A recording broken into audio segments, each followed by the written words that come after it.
반갑습니다 형님들, 안녕하세요. 오늘도 제 숲TV 생방송 와주셔서 감사드리고, 생방송 보시는 형님들은 추천과 즐겨찾기, 이따 유튜브로 보시게 될 분들도 구독과 좋아요 한 번씩 눌러주시면 감사하겠습니다. 오늘 뭐 이제 4경기 정도밖에 없는데, 첫 경기는 올랜도 대 클리퍼스 경기입니다. 일단 양 팀에서 올랜도는 벤케로가, 클리퍼스에서는 빌이 시즌 아웃, 그리고 카와이가 이제 좀 요즘 부상이 많다. 데릭 존스 주니어도 부상으로 나갔어요. 그래서 클리퍼스가 보니까 이제 콜린스를 선발을 올려 쓰고 3번 자리에 이제 원래 대존주가 많이 나왔는데 좀 더 이제 뭐 운동력 괜찮은 샌더스 같이 비슷한 스타일로 땜빵을 하는 게 보입니다. 클리퍼스는 그냥 라인업 자체는 이 정도면은 그래도 좀 쓸만하다고 보이긴 하는데 워낙에 요즘은 좀 경기력이 많이 처져 있는 것들, 그런 것들이 문제인 것 같기는 해요. 하든도 지난번 경기 때 3점이 약간 안 좋았지만은 그래도 너무 고생 많이 하고 있습니다. 하든이 진짜 북치고 장구치고 많이 해야 되는데 그래도 뭐 클래스를 보여주는 날이 많이 있긴 하지만은 성적을 잘 벗고 있지는 못한 상황이고, 반대로 올랜도는 요즘에 괜찮습니다. 벤케로가 없는 게 오히려 뭐 팀에 약간 득이 된 듯한 건지, 원래부터 홈이 좋은 팀이라던가, 얼마 전에는 휴스턴 원정 가서도 되게 잘 싸우고 그랬거든요. 확실히 올랜도는 요즘에 좀 회복세가 있는 것 같기는 해요. 그래서 일단 맞대결 같은 것들 한번 볼 텐데, 여지껏 한 2년 정도 동안에는 클리퍼스가 전부 이겼다고 합니다. 홈이든 원정이든. 그리고 저득점 게임 내용이 상당히 많이 보이죠. 102 대 118, 이 경기도 그때 기준점이 220이어가지고 이것도 언더였었고, 나머지 경기는 언더가 안 날 수 없는 점수가 터졌습니다. 지난 시즌에는 좀 언더 게임이 많았다는 소리가 되는데, 마침 올랜도는 원래부터 좋은 수비팀이고 클리퍼스는 올해도 리그에서 가장 느린 팀이라는 얘기를 많이 들었었어요. 약투 시도도 적고 상대도 최대한 뭐 못 던지게 하려고 하는 쪽이다. 자유투 못 얻어낸다. 상대한테 자유투도 안 준다. 근데 이 중에서 가장 좀 생각을 해봐야 될 거는 클리퍼스가 자유투를 잘 안 주는 팀이야라는 걸 좀 볼 필요가 있을 것 같습니다. 올랜도가 얘네들이 리그에서 자유투를 가장 많이 던지는 팀이었었거든요. 이게 약간 오락가락하긴 한데 그래도 누적치로는 제가 이거를 찾아봤던 당시에는 자유투를 리그에서 가장 많이 던지는 팀이었었어요.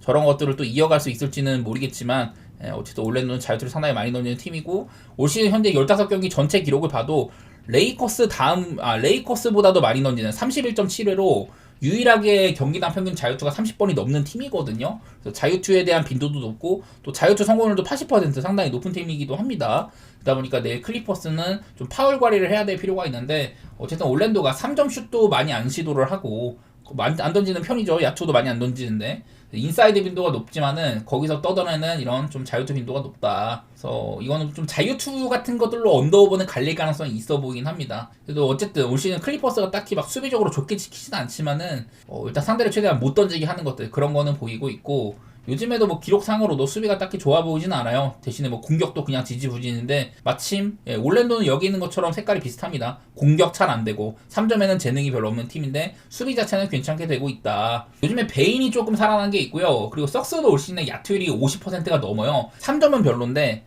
인사이드 이런 좀 진입해갖고 드라이브인 해갖고 해내는 것들, 그런 것들이 꽤나 많고요. 바그너가 사실 이제 베인이나 벤케로가 그날그날 좀 오락가락 많이 할 때 바그너는 좀 꾸준히 해준 편이었거든요. 근데 요즘 보니까 바그너도 살짝 좀 오락가락한 것 같고, 어쨌든 올랜도는 전반적으로는 좋다고 봐야 된다. 웬델 카터 주니어가 림 수비가 특히나 또 좋은 편이기도 해서 그런 부분에서는 이제 클리퍼스가 인사이드에서는 약간 어려움을 겪을 수도 있을 만도 합니다. 특히 뭐 지난번에 골스와의 경기 때 그날 골스가 3점이 굉장히 잘 쳤는데 올랜도가 홈에서 이겼거든요. 인사이드 진입해가지고 해낸 것들이 많았었다. 지금 클리퍼스의 뭐 골밑 수비 같은 것들이 좋게 지키지는 않아서 올랜도는 본인들의 플레이를 좀 할 거는 같은데, 그냥 어쨌든 클리퍼스가 지금 자원 이탈도 좀 많은 편이고 하든의 어깨가 무거운 점들, 그냥 그런 것들만 좀 생각이 나네요. 또 썩스 같은 애들이 어떻게 보면 좀 하든 견제도 될 만하니까 저는 일단은 뭐 언더 같은 거 보고 있고, 요즘에 분위기로는 올랜도가 홈이라면은 좋게 볼 만하다. 글쎄 아무래도 언더 양상이라면은 5.5라는 이런 핸디캡 이상한 경기가 나올 수도 있는데, 그래도 홈 올랜도가 요즘의 모습으로는 클리퍼스보단 저는 위급으로 보이긴 한 것 같아요. 그 다음에는 멤피스 대 세크라멘토 경기입니다. 둘 다 지금 이제 자원 상황에서 빠진 것들이 많습니다. 일단 멤피스가 안 그래도 지금 모란트가 없는데 내일은 자책주까지 다 풀로 못 나올 가능성이 상당히 높다고도 합니다. 여기는 이제 맞대결상으로 세크라멘토가 멤피를 꽤나 많이 잡았는데 세크가 6대1 정도로 최근에 많이 좋았다고 합니다. 멤피스가 잘 나가던 시즌, 이때는 세크도 잘 나갈 때인데 그때는 그냥 비슷비슷하게 주고받았고, 23, 24 시즌에는 그냥 멤피스가 자원이 너무 부족했죠. 그때 세크가 많이 잡아먹었던 거. 그리고 작년에는 둘 다 뭐 잘하지는 못했는데 그래도 세크라멘토가 우세한 부분이 있기는 했었습니다. 그리고 올 시즌 첫 만남인데 현재 멤피스는 모란트랑 자잭주가 못 나올 가능성이 많은 거 이런 것들을 봤는데 내일은 그래서 카워드라든지 뭐 알다마 같은 애들이 위로 올라올 것 같고요. 의외로 모란트랑 자잭주가 없을 때가 되게 좀 좋게 찍히더라고요. 그래도 모란트 정도면 멤피스에서 공격을 담당하고 있고 또 클러치의 활약도 좋은 친구인데 자잭주는 DPOI를 받은 적도 있는 친구니까 수비가 너무 좋은 선수인데 생각보다 이런 것들이 수치상으로는 뭐 엄청 플러스 마이너스가 많지는 않더라고요. 오히려 올해는 멤피스는 이런 두 선수가 없는 경우가 조금 더 나쁘지 않은 경우들도 덜어 있더라. 내가 딱 이렇게 자잭주랑 모란트만 찾아봤는데 둘이 뛸 때보다도 없을 때가 한 4.5점 그 정도가량 좋게 찍힌다고 합니다. 의외로. 세크라멘토 내일은 머레이도 복귀를 한다고 하고 사보니스가 뛸지 안 뛸지는 모르겠지만 어쨌든 직전 경기 때 결장했거든요. 근데 대체자인 유뱅스가 뭐 아주 나쁘진 않을 뿐더러 세크라멘토가 직전 이제 오클라호마니까 상대가 너무 빡세기도 했었습니다. 아예 공격에서 100점을 못 넘고 요즘에 뭐 라빈도 시즌 초반에 기세가 안 보인다든지 서브룩도 의외로 잘했는데 좀 부진하다든지 이런 건 있지만은 자원 상황으로는 저는 세크가 좀 더 나아 보이기는 하거든요. 오클라호마 원정 갔다가 또 멤피스 원정으로 연달아서 막 백투백 가는 거니까 분명 그런 컨디션적인 부분에서는 멤피가 조금 더 괜찮은 건 있기는 할 거예요. 하지만 요즘 멤피스 공격이 정말 안 되고 있다. 최근에 점수도 많이 못 붙고 이 중에 아마 모란트가 결장한 경기가 꽤 많이 될 겁니다. 야투율도 별로고 그냥 멤피스의 공격이 너무 개차반이기는 해요. 이 기간 동안 샌안토니오, 클리블랜드, 보스턴, 뉴욕, 오클라호마 되게 좀 빡센 애들을 많이 만나긴 했는데 반대로 세크라멘토도 여기 있는 밑에 있는 5경기 여기다가 추가적으로 지금 7연패 중인데 그 7연패 기간 동안 세크가 오클라호마, 미네소타, 덴버, 애틀랜타, 미네소타, 샌안토니오, 오클라호마 누구 하나 쉬운 상대가 아예 없었습니다. 애틀랜타조차 요즘에 상황이 굉장히 좋잖아요. 저는 둘 다 요즘에 좀 빡센 상대를 만났는데 둘 다 뭐 연패 빠지고 있고 하지만은 세크라멘토의 업사이드가 조금 더 커 보이기는 해요.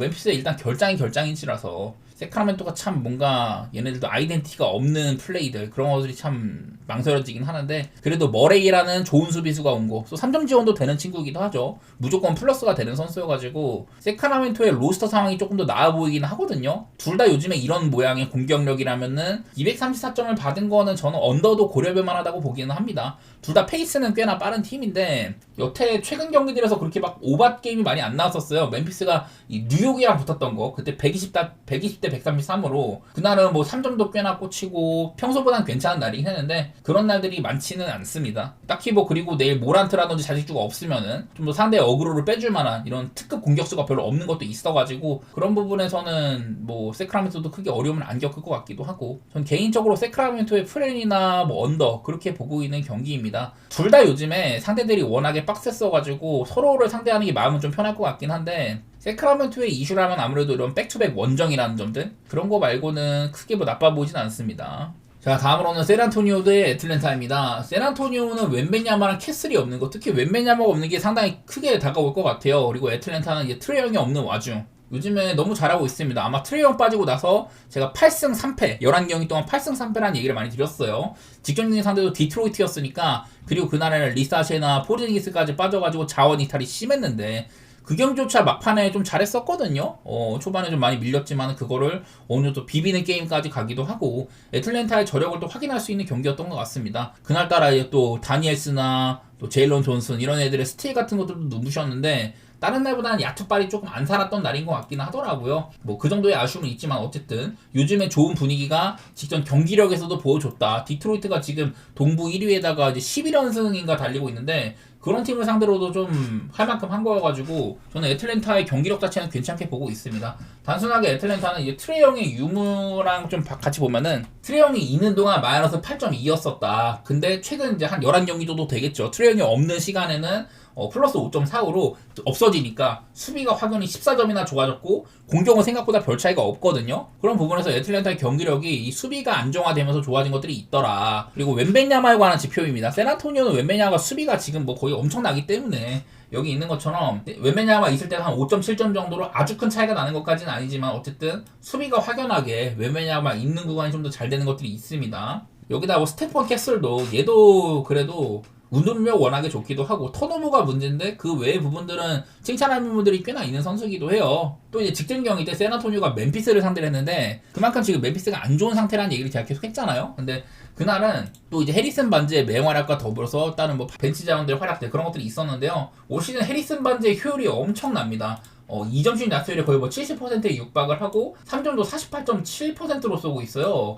오히려 3점을 2점 슛보다 더 많이 쏘고 있는데 자유투는 늘 좋았었고 트리 슈팅 퍼센트, 이 슈팅 효율인데 슈팅 효율 면에서는 NBA 전체 뭐 1위급이라고 합니다. 이만큼 잘해주고 있는지라서 해리슨 반지의 맹활약도 이런 것들이 이어지고 있는 점, 이런 것들은 유심히 보고 있습니다. 지난번 경기 때 그냥 반즈가 야투도 잘 꼽고 3점도 8개 중에 4개나 꼽았으니까 상당히 잘해준 편이었었죠. 이외에 뭐 켈든 존슨도 벤치에서 해준다든지 소엔도 쏠쏠했었고 팍스가 이 정도면은 그래도 1옵션의 모습을 해줬다고 봅니다. 웬매냐 없는 상황에서 둘 다 그래서 어쨌든 좀 잘 나가고 있다는 셈인데, 요즘에 애틀랜타가 살짝 바뀐 거는 최근에 한 4경기 들어가지고 3점 슛 시도가 많이 늘어난 것들이 있습니다. 그전에는 경기당 한 30개 정도밖에 안 쐈는데 요즘엔 43.5개를 쏘거든요. 최근 5경기 동안 3점 성공률이 거의 뭐 40%에 육박을 한다더라. 야투율도 원래 좋았었고, 이런 것들을 보면은 샌안토니오는 3점 수비에는 그렇게까지 뭐 좋은 면모가 많이 없어요.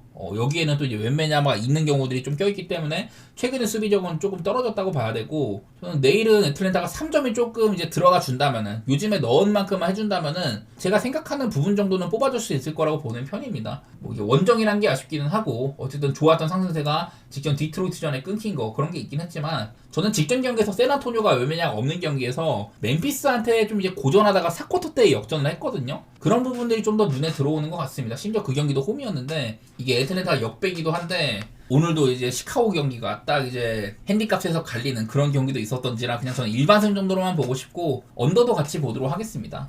자, 그 다음 미러키 대 필라델피아 경기입니다. 여기는 이제 미러키에서는 쿤보가 없는 거, 지난번 경기 때 부상으로 일찍 이탈을 했습니다. 그리고 필라델피아는 이제 조지나 엔비드가 복귀를 했는데 엔비드가 직전 경기 때는 안 나왔거든요. 내일은 나올지 모르겠다. 우브레가 없는 것도 골밑 마무리가 좋은데 없어지면 살짝 아쉬운 부분들. 맞대결상으로는 미러키가 필라델피아한테 굉장히 강했습니다. 엔비드가 건강했던 시절도 있었는데 어쨌든 8연승을 달리고 있다고 하더라고요. 쿤보가 빠지면 약간 문제가 될 수가 있다.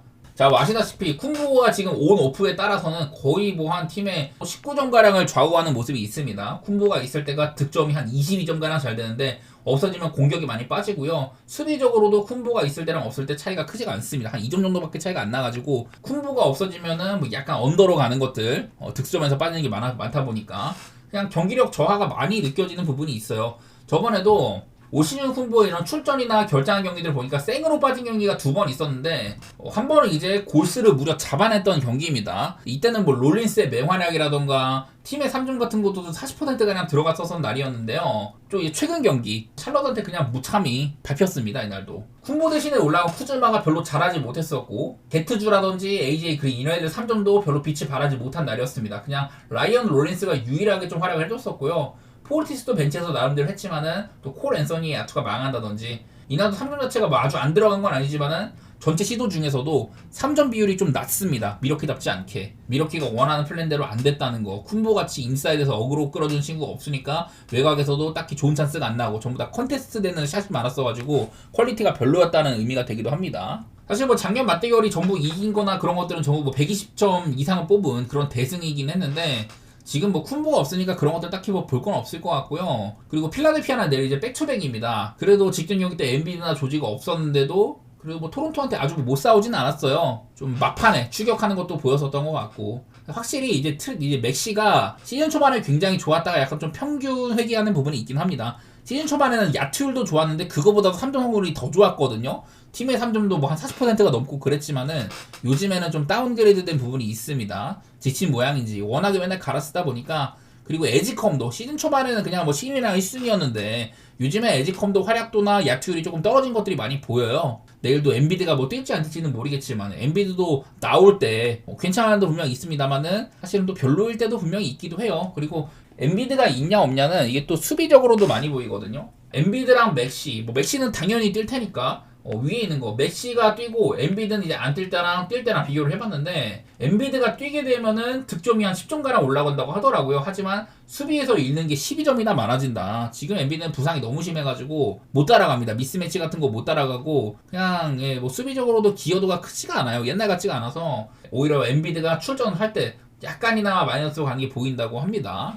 겉으로 보기에 내일 필라델피아는 엔비드가 나오고 미러키는 쿤보가 없다고 그냥 딱 봤을 때는 들었을 때는 되게 뭐 한쪽으로 쏠릴 것 같긴 하지만은 필라델피아는 뭐 백투백이라든지 요즘에 좀 하향세가 있다던가 또 이게 미러키는 홈발이 있는 거 이런 것들을 막 종합적으로 고려를 해봤을 때 사실 좀 쉽지 않은 매치이기는 하거든요. 그래도 요즘에 필라델피아가 뭐 벤치에서 그라임스 식스맨으로 쓰는 거 그런 것들은 긍정적으로 보이는 것 같고 외곽 상승으로도 나쁘진 않습니다. 오늘도 토론토한테 필라델피아가 3점을 이제 40%로 또 넣어주면서 그런 것들은 괜찮았던 것 같기도 해요. 시즌 초반보다는 넥시나 뭐 에지컴 이런 애들 컨디션이 조금 떨어진 거 우브레 같이 좋은 마무리를 가지고 있는 선수가 빠져있는 것들 그런 것들이 조금 아쉽긴 한데 그래도 필라델피아는 고무적인 거는 이런 수비 같은 것들은 요즘에 좀 좋아지고 있는 편입니다. 뭐 다른 거보다도 그냥 쿵보가 없는 미러키 골스를 한번 잡아냈다고 하지만은 그거보다는 좀 평균 회귀할 가능성 그런 것을 좀 더 노려보도록 하겠습니다. 바로 그냥 직전 샬럿전에서 골스보다도 샬럿이 훨씬 쉬운 상대인데 걔네들한테도 이제 좀 3점 문제도 겪었었고 쿵보가 없으면 꺾이는 게 많이 보이더라. 그런 거에 집중해 보도록 하겠습니다. 필라델피아를 좋게 보고 미러키는 쿵보가 없으면 득점력이 현저히 떨어지기 때문에 언더보기가 괜찮거든요. 근데 오늘 또 필라델피아의 경기를 보니까 토론토랑 붙었는데 사실은 진짜 저도 언더를 가긴 했지만 굉장히 불안한 언더였었거든요. 글쎄 엔비드가 오면은 또 수비 같은 것들이 흔들릴 수도 있고 사실 언더오버는 되게 좀 보기 별로라는 생각이 있는데요. 저는 개인적으로 오바를 조금 더 생각하고 있기는 해요.